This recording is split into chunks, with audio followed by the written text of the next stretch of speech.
his prayer, fire came down from the heaven and consumed the burnt offering and the sacrifices, and the glory of the Lord filled the temple.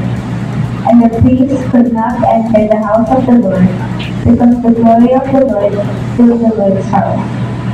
When all the people of Israel saw the fire come down and the glory of the Lord on the temple, they bowed down with their faces to the ground on the pavement and worshipped and gave thanks to the Lord, saying, For he is good, for his steadfast love endures forever. Thus Solomon finished the house of the Lord and the king's house. All that Solomon had planned to do in the house of the Lord and in his own house he successfully accomplished. Then the Lord appeared to Solomon in the night and said to him, I have heard your prayer and have chosen this place for myself as a house of sacrifice. When I shut up this place for myself, when I shut up the heavens so that there is no rain or command, the locusts to devour the land, or send pestilence among my people.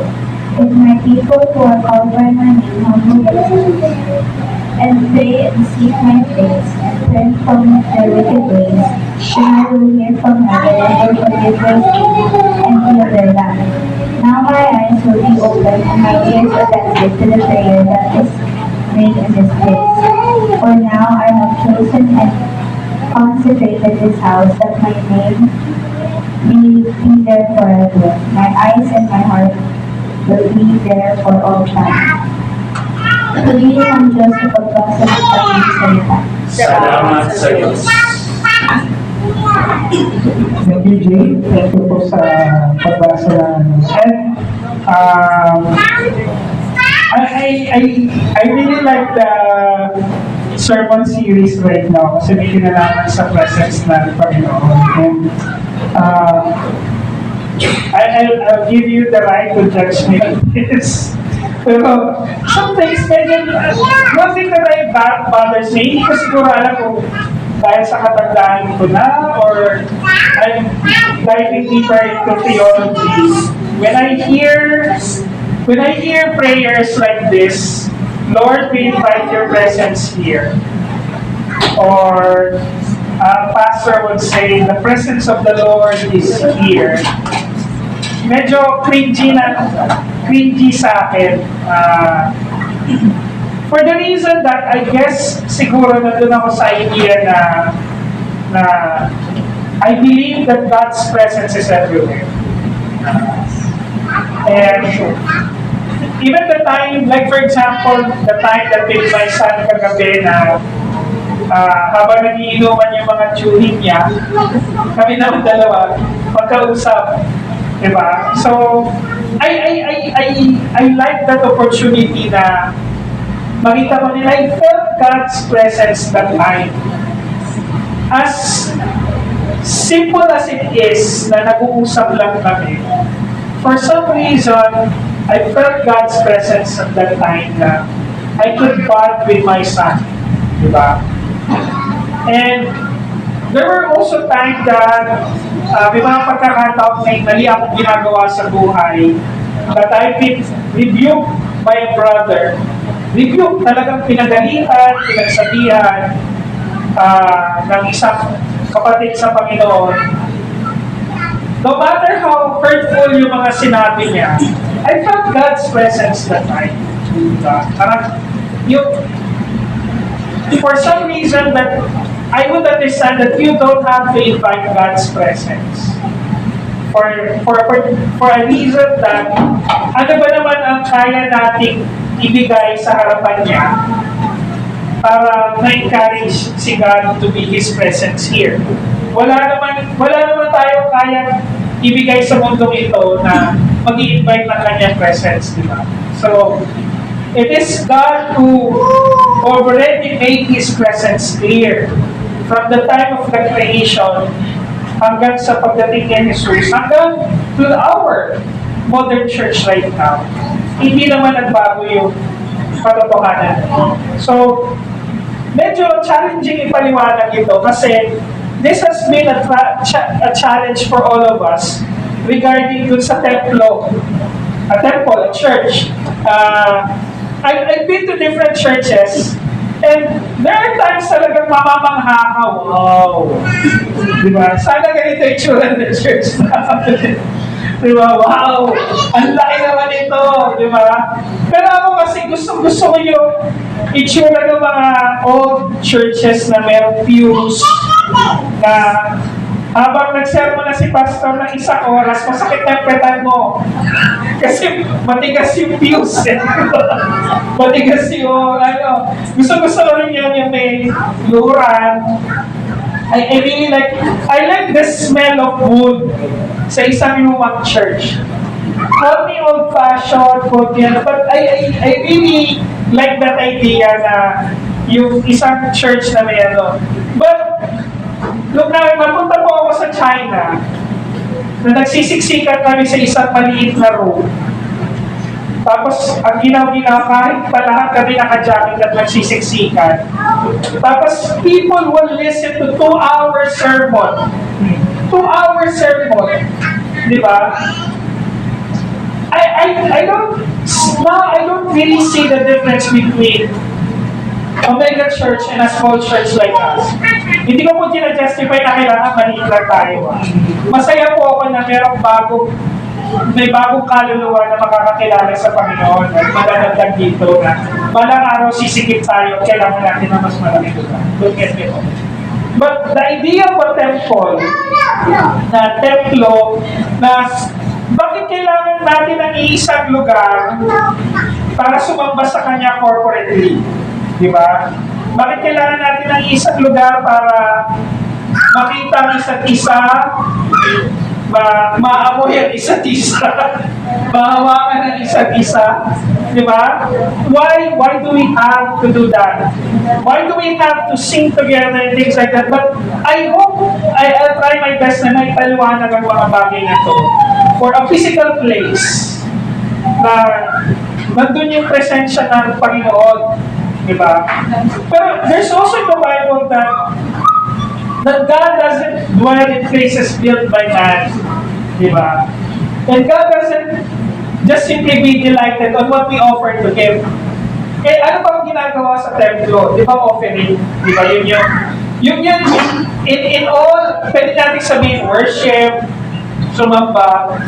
Pero kung babasahin po natin ang Old Testament, ang purpose lang po talaga ng temple ay magsulog ng offering sa Panginoon.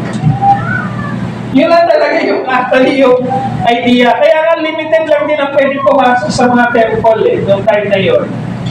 Kasi the idea, actually, surprisingly, people would send their offering, would have limited access to the temple, and most of them would worship outside. Diba? Yun yung surprising dun sa temple ng Old Testament. Even with the tabernacle, the tent of di ba yung pag we celebrate those feasts, most of the time nasa labas yung worship ng mga tao. And the special place is always dedicated for just an offering. So, doon sa 2 Chronicles chapter 7, na-build yung temple, with the prayer of Solomon, di ba, inaccept ni God yung kanilang offering. And this gave a signal to the people that kinasiyahan ng Panginoon si Solomon. At that time, okay? Then because of that, nag-create sila, dedicated the temple to God, nagkaroon sila ng feast, and much more offering. And after that, God hears Solomon's prayer and chooses a temple as his dwelling place. Parang after nito na iparamdam, actually parang isang event na, sige, sabi ng Panginoon, I will choose this as a dwelling place. This is where I will receive your offering. Diba? So with that, natuwa ang Panginoon sa ginawa na kasi for a reason, they got united to build the temple. For that reason, people were humble, when God showed them the idea na makapangyarihan ako, di ba ano ang response nila? Kung nakita nila na sunog yung mga offering, they bowed down because they felt God's presence at that place. So in verse 15 and 16, God assured His lasting attention and covenant commitment to the place where His name dwells. Pero, magbabalikan natin, ano yung naging trigger ng response ni God sa Israel? Humble themselves. Pero we all know, as we have studied the Old Testament, na hindi all throughout naging humble ang Israel. And that's the reason why these things were destroyed. Diba? So, isipin natin, okay na okay na sana sa simula, diba? Pero, ano nangyari? Now, let's just learn some basic facts in the temple. Yung temple na yan. So, the temple was built in obedience to God's command. So, ibig sabihin, there was a command of offering, kailangan ng place kung kailangan sa mag-dwell, saan sila mag-offering, and they did that. God confirmed His presence through fire and His glory. Yung glory, pag sinabi natin glory in the Old Testament, na there's an overwhelming presence na you, as yung katawan mo, pag nandoon, parang para sa may force field, parang gano'n ang description na hindi mo mailagay yung sarili mo doon because you know na yung makasalanan mong katawan malulusaw dun sa lugar na yun. Diba? And that's also the same reason dun sa tent, di ba, pag pumapasok yung priest, pinatalian nila sa paa kasi siya lang makakapasok. The moment that God refused the offering, mamamatay yung priest. Napaka-violente naman ni God. Di ba? Pero as we look into the Old Testament, He has the reason why He put those rules. Diba? From a simple command that I am the Lord your God, naging 10 commandments, naging 600 plus yung rules na yun. Dahil nasa tigas ng ulo ng tao.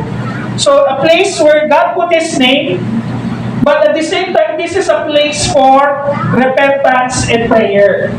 Take note, yung humility na nire-require ng Diyos sa bansang Israel was because of repentance and prayer. And sige, you're good. Sige, parang, not because of their good works. As you can see, it is not mainly because of good works. Now, the temple revealed God's desire to dwell with His people. So, ibig sabihin, pinakita ng Panginoon kung ano yung kailangan ninyong gawin. God honored that kung ano yung ginawa ng tao. Sige, I'll be with you. Pero hindi naman sinasabi ni God na lalayuan ko kayo the moment na mangyari ito. But not just given because of the reasons of Israel failing to obey the commandments na meron doon. Now, nasaan na yung temple na ito? Now, let me show this to you, some of the basic things of the temple. Ito yung original temple.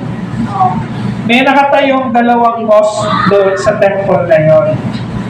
Throughout the time, di ba nung sinabi ni Jesus Christ na I will tear down this temple and in 3 days I will rebuild this again. Galit na galit yung mga Pariseo at Sadduceo sa kanya. How come that this take hundreds of years to build? You will only destroy it and rebuild it in 3 days. Di ba? Itong place na po ito, na ito na pinagtatalunan ng 3 relihiyon. Mga Hudyo, mga Kristiyano, at saka mga Muslim. The biggest part of it is controlled by the Muslims. Yung Western Wall is controlled by the Jewish, tapos may certain areas dito, at saka sa mga paligid niya, na may mga tunnel sa ilalim, na controlled naman ng mga Kristiyano. Okay? Some of them are Catholic groups, di ba? I'm not sure kung merong modern day Protestant church na nagkocontrol ng lugar na to. But those are the 3 religions that control the place. Now, again, the Dome of Rock, na nandito rin na-receive ni Muhammad ang isa sa mga revelation ng Islam. Merong mosque for worship na mga Muslim.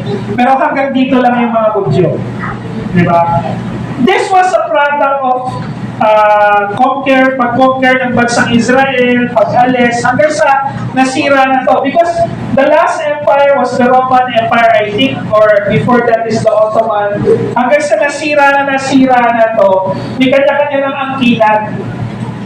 Tuwing may mga sumusugod na bagong empire, kanya-kanya silang angkinan, amin to lugar na to, amin to. So, during the time that there was, I think it was the Ottoman Empire, sinabog na ng mga Muslim ang karamihan sa mga area na to. When, during that time that Israel is mostly controlled by the Muslims. Now, another thing that we have to see is, ito na lang yung naiwan sa mga Hudyo. Kung naalala nyo yung nag-preach ako na merong background ng mga katawan ko, yun yung Wailing Wall. Dito nagdadasal yung mga Hudyo na balang araw, ibibigay sa kanila lahat yun. At yun ang simbolo, panimula ng pagbabalik na Misaya. Yung Misaya ang inaantay nila. Pero tayo wala na tayong inaantay na magliligtas. Inaantay na natin yung magja-judge sa atin, si Jesus Christ. Babalik siya to be a judge, not a savior anymore, okay? Kailangan malinaw yun. Now, dito rin ini-insert yung mga prayers. Nag-i-insert sila ng mga prayers dyan, mga prayer letter. Kaya napapasyon ito ako, gusto ko pumunta sa Israel. Kasi gusto ko maramdaman, ano ba yung pinag-aawayan nito mga ito?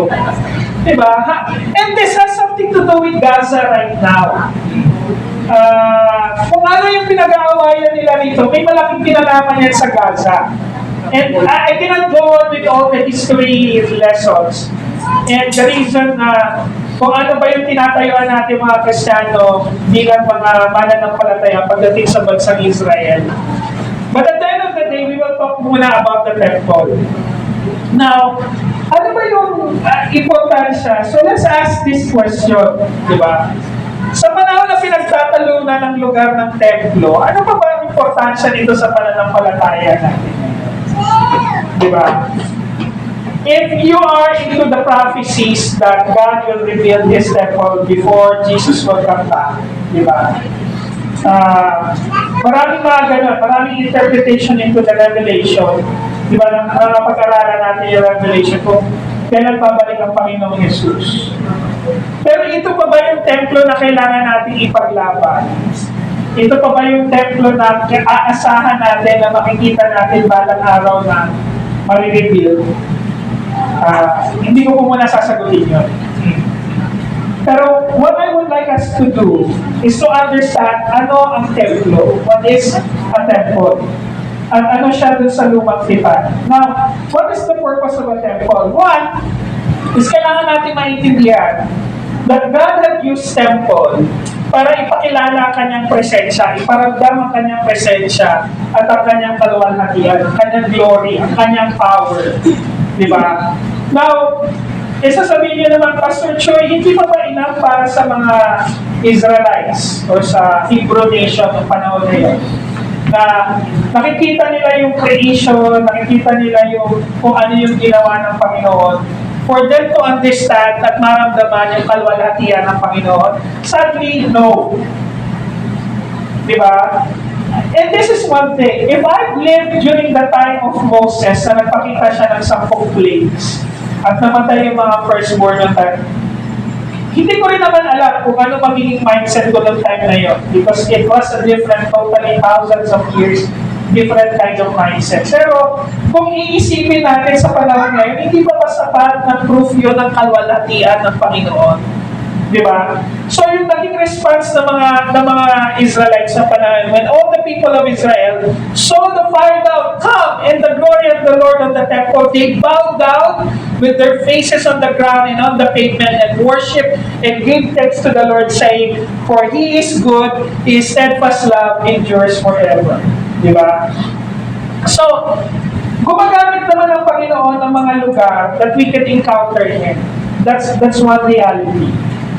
And whether it is a place where you heard the gospel, whether it is a place in a church, whether it is a place in the family, gagamit ang Diyos ng isang lugar that will serve as your temple na maramdaman mo yung kanyang kaluwalhatian at magpakita siya ng kanyang presensya sa buhay mo. Now, we could debate kung ano yung way para magpakita siya ng kanyang presensya sa buhay mo ngayon. But the reality is that when Jesus came here on earth, He is already the presence of God, the presence of an unseen God, that His glory dwells in us. Ganon din tayo, kaya we claim to be Christians. Because we carry that temple, yung presence ni God in all of us. Diba? Kaya mga kapatid, kung kayo, you would come to church, would worship God, mag-iisip tayo, bakit ba natin pinahihirapan yung sarili natin every Sunday na magbihis para pumunta sa church? Diba? Bakit ba natin kailangan gawin yon? Ba't hindi na lang tayo manood sa YouTube? Diba? Tapos, kahit magsasayaw ka sa harap ng TV, wala namang iba makakita. You could do that. Sabi mo, Lord, I can be myself in front of the YouTube worship. Pero, we have to understand, I may not fully understand this, but God gave this stage during the presence of many people gathered for His presence. Diba? Sa pagbabalik ng Diyos, ano bang gagawin niya? Titipunin niya lahat ng nananampalataya sa Kanya. It is in the presence of many. Diba? Corporately. Diba? So, we have to understand that His temple is a presence not only for me, but also for other people. Kaya nga yung sinasabi ko sa inyo na I felt God's presence that time when I was talking to my son. Because marriage and fatherhood and parenthood is also one of the temples that God created so that we can see His glory sa family natin. Hindi pa ba glory enough na makita yung mga batang ito, diba? Ako nga lagi mong testimony si Sander eh. Kasi nung nag-DDBS kami, si Sander yung pinaka-active na pinaka-maisa sa pinaka-maliit na bata. Diba? Ngayon, okay na lang, hahabulin na niya ako. Diba? Would that be an understanding of how glory works? God's glory works, diba? The gift of being a parent, the gift of raising children, diba, is already part of His temple. Diba? Kaya nga, pag nag-call out si God sa Old Testament, He called it by tribe, by clan, by family, even yung parusa, diba? Diba yung parusa dun sa land of Ai, nag-try ko sa kanila na nagnakaw, diba? From tribe to tribe, to clan, para hanapin. Sino ba itong nag-traitor sa atin na to? Diba? That's God's temple. That we have to understand na kung saan nananahan, where God resides, ang Diyos, hindi mo mapagkakaila yung Kanyang presensya at yung dulot na itong pagsamba. One of the things that would give us to the presence of God is what? Worship. Diba? Bakit ba tayo sumasamba sa Kanya? Not only in the church, but also in our family, because kung saan siya nananahan, doon niya pinaparamdam na ito yung katotohanan. Diba? Like, I know naka-record ito, pero hindi ko naman ikakalian na sasabihin ko to. Na sinabi ni Sister Tiny na isa sa mga bagay na na-realize niya is kung I'm not using verbatim, pero kung paano ginamit ng Diyos yung katawan niya to give glory to God. Diba? That the same body that He have used to abuse, she abused at the same time to dishonor God. Yun din yung at nung naramdaman niya yung presensya ng Panginoon, wala siyang kayang ipagkaila, kundi ang anong gagawin niya, sasamba siya sa Panginoon. Diba? Kaya mga kapatid, although hindi parte ng kaligtasan natin yung pagpunta sa church, pero malaking bahagi siya ng paglago natin spiritually. Because this is where God tends to see how He works in each other's lives. Diba? Na yung pagsamba, yung paglagay niya ng apoy at ng glory doon sa temple na yun, was also a signal na sige, kinikilala ko as a nation yung repentance and prayer ninyo. And I will do that through your leader. Sige, patuloy kayong sumamba sa temple na ito. Continue to give your offering. Pero may caveat yun, may laging, ano yun? Ano yung requirement for offering? Repentance and prayer to the temple. The same thing when we come together. When we come together as a church, hindi lang po ako nagpipreach para pagalitan kayo. This is my way of repentance. Okay? Yung mga pinapakilala ko rito, it's also speaks to me to understand kung sino ako sa harap ng Diyos. This is the temple that I should not abuse. Diba? And that's the reason why kami dalawa ni Pastor Bob, they're very careful in how we deal, even with our finances, diba? Nung sa gathering ng mga pastors, so, ang tanong lagi, sino nagkaalaga ng finances ninyo? Hindi po kami. Ganun agad ang sagot namin. Hindi po kami. Diba? Good. Diba? So, meron po kami mga ladies sa church, women sa church na who will take care of that. Na once in a while, will ask directions on that. And that's a way that we could see how we will worship. Yung dulog na pagsamba. Dulog na pagsamba also creates values, creates integrity, creates understanding, and how we would treat each other. Sabi nga ni R.C. Sproul, the glory of God is not merely something He gives. It is something He is. So hindi natin ini-invite ang glory ni God. Hindi natin ini-invite ang presence niya. We dwell into that. We join into that. Okay? Hindi siya yung guest. Okay? You have to understand that. Hindi siya yung guest sa temple na to, ha? At sa buhay na ito. Tayo yung nag-join sa Kanya. That's one thing. Kaya importante yung understanding na temple because you are the one joining God. Okay? The next truth is that in temple, ang kanyang presensya ay kailangan may nakatuon na lugar at pagsunod. Diba? So, now, I would say that we would have a different way kung paano natin na-encounter ang salvation ng Panginoon. That we understand na tayo ay mga makasalanan. Pero laging merong lugar at merong pagsunod yun. Diba? Meron laging a place where you are. Ako, saan ako nakarinig ng unang salita ng Diyos sa eskwelahan. Sa eskwelahan ako unang nakarinig ng salita ng Diyos because of a Christian teacher. She's so bold in sharing about the truth in God. Diba? Wala siyang pakialam kung ano sasabihin ng iba, but she will tell the truth about God. Kaya ngayon, ano trabaho ko? Teacher. Diba? And I believe that whatever I do will affect other people and whatever I say will affect other people. And I praise God that during my time as a teacher, yung lugar din na yun, ginamit din ng Diyos para gamitin ang pagsunod ng ibang tao para makakilala din sila. So, regardless where we are, diba, that will be our temple. Diba? Yun kasi, yun doon mo susundin ng Panginoon. At yun ang lugar na iaalay mo. Ano man ang gagawin mo sa araw na yun. Diba? Diba, nag-pray ka ng trabaho.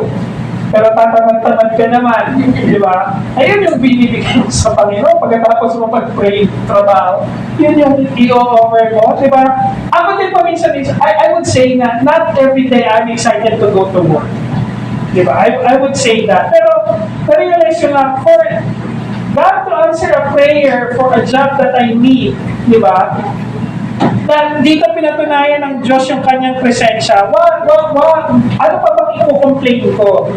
Kaya nga sabi sa verse 12 and 14, that the Lord appeared to Solomon.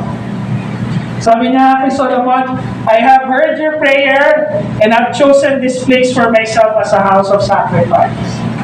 Diba? So I pray, if my people who are called by my name humble themselves and pray and seek my face and turn from their wicked ways, then I will hear from heaven and I will forgive their sins. So take note of this. Hindi lang ito may kinalaman sa temple. Yung temple ay paraan ng Panginoon para merong lugar at merong pagsunod. Diba? So dito nyo i-demonstrate ang pagsunod ninyo. Mag-offer kayo with repentant and prayerful heart, pero kailangan yung lifestyle ninyo, sabi niya, If my people seek my face and turn from their wicked ways. Actually, yung wicked ways na to, may kinalaman to sa idolatry. Kasi kung paano sila sumasamba sa Diyos, at kung meron silang ibang Diyos, di ba, hindi sila pupunta sa temple. Kaya ngayon yung naging downfall ni Solomon, di ba? Dahil sa dami ng naging asawa niya, nag-entertain siya ng ibang gods sa country niya. And that became his downfall. Diba? Sa dami ng concubine niya, sa dami ng actually, some of those marriages is to keep peace around him. Diba? O sige, magpapakasal pa. Papakasalan ko yung anak ng ganitong hari para hindi ako sugurin. And with that comes with worship of idols. Pero, buti na, that was before that, this time. Ito muna yun. Diba? Pero nakalimutan ng bansang Israel. Diba? So that's the reason why it became their downfall. That the very place that God had used so that He can put His presence is the same thing that that man had used to go against God. And the same thing with religion, di ba? Alam niyo ba na nalulungkot ako na nakakarinig ako ng abuse sa church, mga pastors na gumagawa ng ganito, mga Catholic priest na naka-abuse ng iba.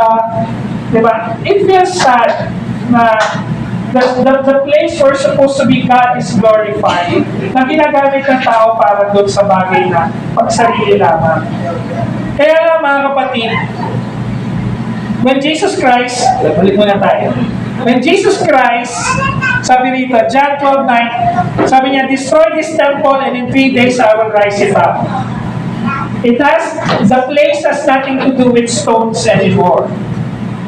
But the place has something to do with a repentant and prayerful heart continually.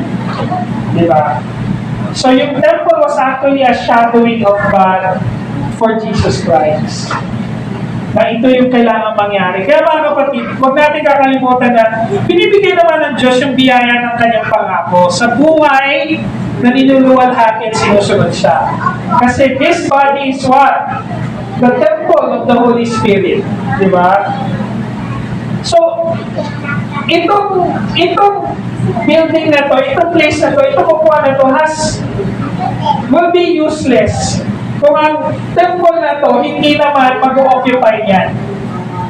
This place, this preaching, this sermon, these things will be useless kung hindi rin naman nababago yung lifestyle natin lahat. At hindi nababago yung lifestyle ko. At hindi ako sumusunod sa Panginoon. Kaya, again, the temple is a place and an opportunity for God's obedience. And the same thing for us coming together as His people. As Voddie Baucham says, God is not looking for a place to visit, but people to inhabit. Diba? So, pero how God can inhabit us? We join Him. Tayo yung mag-join kay God. We're the one who will experience Him. Kaya when you invite somebody to the church, anong objective nyo? You would like them to experience ang church. Hindi yun si God. Diba? Kaya hindi natin siya ini-invite. Diba? We are here because we're joining God. Okay? We are the one joining Him sa kanyang ginagawa. Ikatlo katotohanan mga kapatid. When it comes to temple, na kanyang presensya ay mananatili sa patotoo ng kanyang grasya sa buhay natin. Grace is the reason why we are here. We understand na wala tayong paraan para maligtas, maliban kay Jesucristo. Take note of that. Not good works. Good works comes after our experience of what? Knowing our sinful nature and repenting from our sin. Gumagawa tayo ng mabuti dahil doon tayo tinawag bilang mananampalataya. Not to gain God's favor. Okay? Not to gain God's favor. Kaya nga, sa temple, galing si God na nagbibigay ka ng offering pero wala naman doon yung puso mo. Diba? Repentance and prayer. Yun ang requirement niya. Sa isang lugar, para ma-experience mo siya. The same thing with this life. Diba?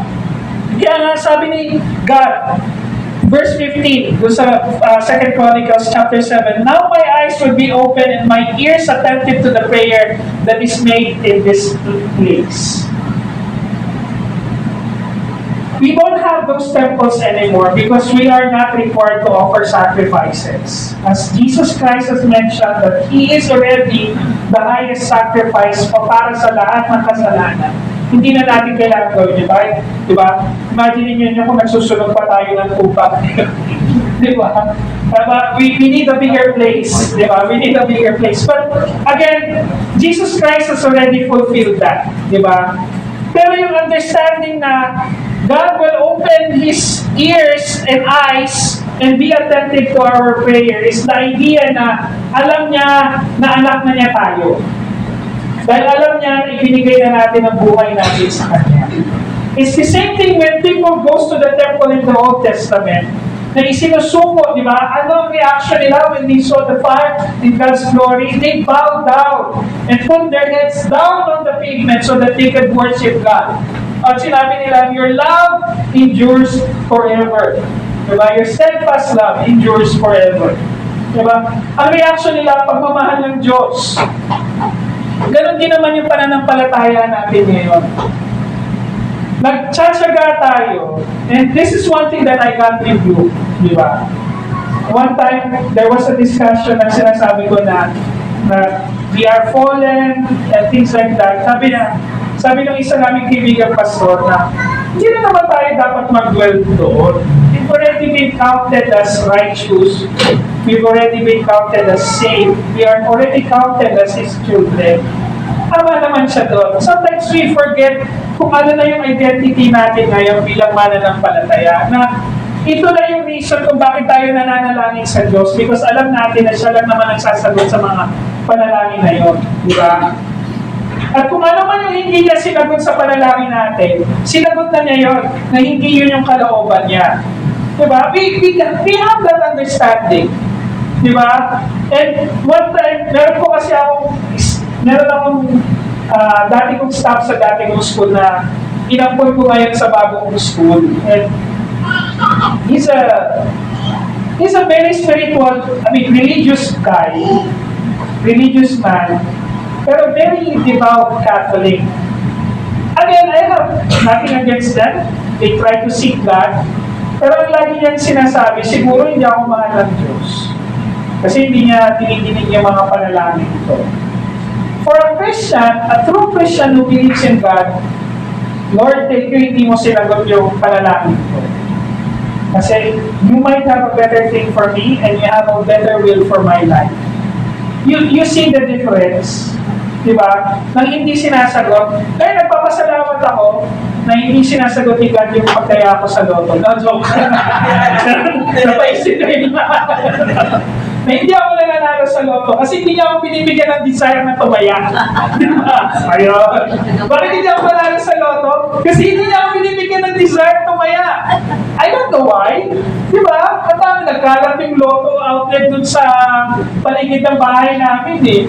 Pag pupunta kayo may mga stores, for some reason, wala akong desire to do that. Diba? Why? Siguro pag nanalo ko ng naging multimillionaire ako out of natin, papatayin ko yung sarili ko sa kasalanan. Diba? I don't know. Hindi binigay sa akin ng will ni God yun. Then so be it. Diba? Then so be it. Diba? We prayed that God let us stay forever in China. Hindi rin niya binigay sa amin. We came back here. Diba? Tapos we've heard na ang daming nangyari sa China na Lord, thank you, wala na kami doon. Diba?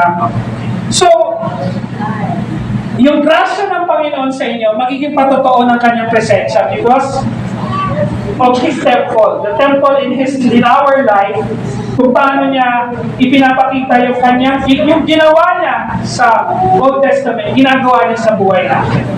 Diba? Merong rason lahat. Kaya nga, sabi nito, my eyes will be open, my ears will be attentive to your prayer, that this is made in this place. Sabi nito sa John 15:26, but when the Helper comes, Helper is the Holy Spirit, whom I will send to you from the Father, the Spirit of truth. Diba? Who proceeds from the Father, He will bear witness about me. Diba? Saan nag-dwell si God noong time na yon sa Old Testament? Nag-dwell siya doon sa temple through the offering being received. Diba? Naramdaman yun, nakita yun ng Israel. Now that we don't have that physical temple, but we have this temple. Diba? Ano ba yung nag-lead para sa atin na mabuhay ng tama? Diba? Yung pinaglalaban ni Cristel ngayon, another example si Cristel. It made me realize so many things in my life as well. Diba? Bakit niya ba pinaglalaban yun? Because the Spirit of Truth, let her understand that this is, in His temple, mangyayari lang ito kung nandito yung Spirit ni God. Diba? Hindi ko rin naman gagawin ng tama kung wala rin naman sa akin yung Spirit ni God because I don't have that motivation. Diba? Kung ang motivation ko is because this will be good for other people, that would not be enough. Diba? Kasi wala tayong kayang gawin again para i-please si God. Diba? Kaya mga kapatid, yung presensya ng Diyos, mananatili hindi sa ganda o laki ng pagsamba natin. Diba? Hindi sa laki ganda ng offering natin. Hindi sa laki o ganda ng church natin. Pero yung pagsuko ng mga taong tumagal sa kanyang pangako.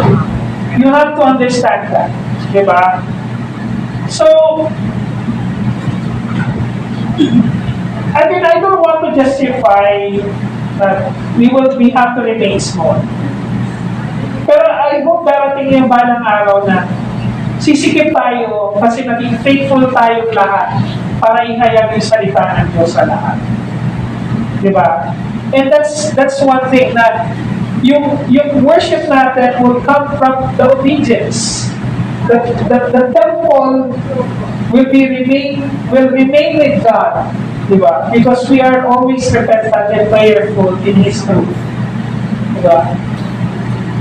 So, kung ano yung ginawa ng Diyos sa lumang tipan in the Old Testament, it is a proof that He is consistent throughout the time. Na, nung mga taong nakakilala kay Jesus Christ, nakita nila the same glory of what He did in that temple. And they made Jesus as their temple. Diba? Through the Holy Spirit, now we understand that this is the temple, the body of Christ. Not the physical church, but the body of Christ. Made by an individualized temple, so decide to be part of who He is. Diba? Again, the desire to be part of who He is. Diba? Hindi kung siya yung ini-invite natin to experience our worship. So, let that be clear mga kapatid. Diba? That yung wala sa laki, pero nandun sa lalim ng pagsuko ng mga taong tumanggap sa Kanya. Sabi, Old Testament temple was a shadow. Requires what? Repentance and prayer for every offering. Is a shadow. Christ is the substance. Shadow yung temple. But Christ is a substance. Why? Because Christ, Jesus Himself, was the highest form of sacrifice. Okay? Now, let me close with this, mga kapatid. Even though God had used a particular place, the temple was never about a place. Diba? It was about a promise pointing toward a person. Diba? In Jesus Christ, God's presence is no longer distant and temporal. Hindi tayo pumupunta sa church kasi gusto natin ma-save. We are here because we already know we are saved and we already have that what? Diba? Personal, visible, and permanently dwelling with His people. Diba? So, the question now is that where God is, but whether our lives bear testimony that God is with us and the truth should change everything.